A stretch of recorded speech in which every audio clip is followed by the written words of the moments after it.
Y es que hay varias cosas que contar, pero sobre todo hay varias cosas que entender. Para comenzar, el presidente de los Estados Unidos, Donald Trump, ha mencionado que pondrá un nuevo impuesto y con el dinero que se genere de este impuesto va a levantar el muro en la frontera.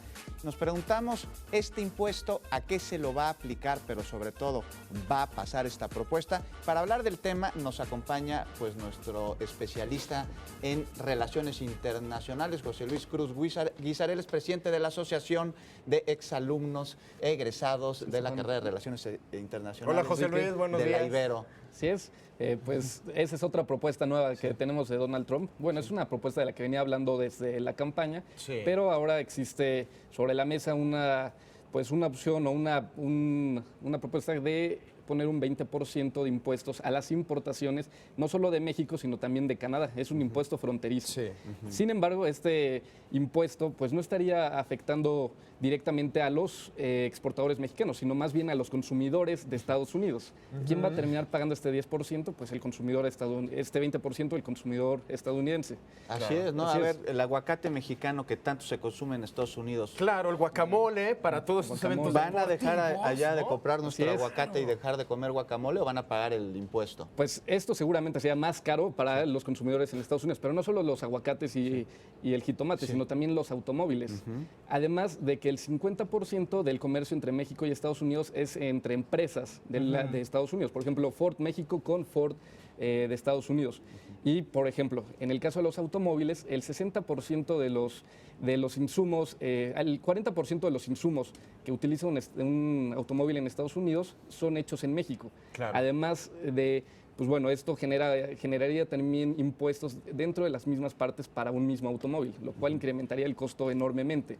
Oye, José Luis, ahora, ¿cuál es la posición de México ante esta reforma fiscal que ha propuesto el presidente Trump? Porque hace unos días vimos al secretario de Hacienda, el José Antonio Meade, hablando precisamente de que México, bueno, pues está analizando todo esto, pero no tiene como mucho espacio para emprender una reforma tributaria en nuestro país. No, el caso de esta propuesta del 20% entraría si es que hay un consenso dentro del Partido Republicano y el Poder Ejecutivo que dirige Donald Trump, porque hay que tener muy claro que todavía el secretario de Comercio, Wilbur Ross, no tiene una postura clara sobre esta propuesta del 20%. Como parte del gabinete de Donald Trump. Muy en muchos temas. Así es, porque no solo afecta al consumidor estadounidense esta propuesta, sino también afecta 6 millones de empleos que existen entre el comercio entre Estados Unidos y México. 6 millones de empleos en Estados Unidos se verían afectados por esto.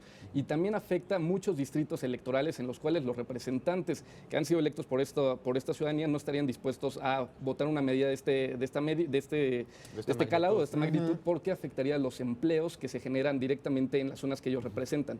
Entonces, lo que podemos esperar con esta propuesta en el presupuesto para 2018 es que pues el tema del 20% entre en una negociación, no en el presupuesto, sino en la negociación del Tratado de Libre Comercio con América del Norte, que es un tema en el que México y Canadá van a estar en conjunto negociando y que seguramente tampoco Canadá va a permitir que una medida de este tamaño se apruebe. Claro, una negociación tripartita, ya lo mencionó Canadá.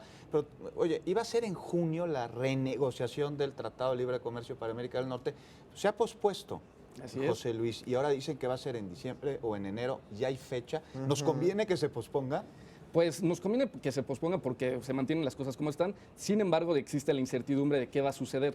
Pero este tema es muy importante porque nos muestra que no hay una postura clara por parte del Partido Republicano, ni tampoco de los empresarios y tampoco de Donald Trump. Nos habla de que era una propuesta de campaña en la cual era muy jugoso decirlo, ¿no? Exactamente. También, ¿no? Era muy redituable en votos. Sí, exacto, muy populista. Sí. Y ahora que están revisando con toda seriedad el tema del Tratado de Libre Comercio de América del Norte, pues ven que es un tratado que ha beneficiado a los tres países. Sí hay sectores que no se han beneficiado, pero son los menores, son minoritarios. Entonces, lo que están tratando es darse tiempo para pues, ver cuál es la mejor manera de negociar este Tratado de Libre Comercio de América del Norte y que sea, en términos de comunicación, redituable para Donald Trump.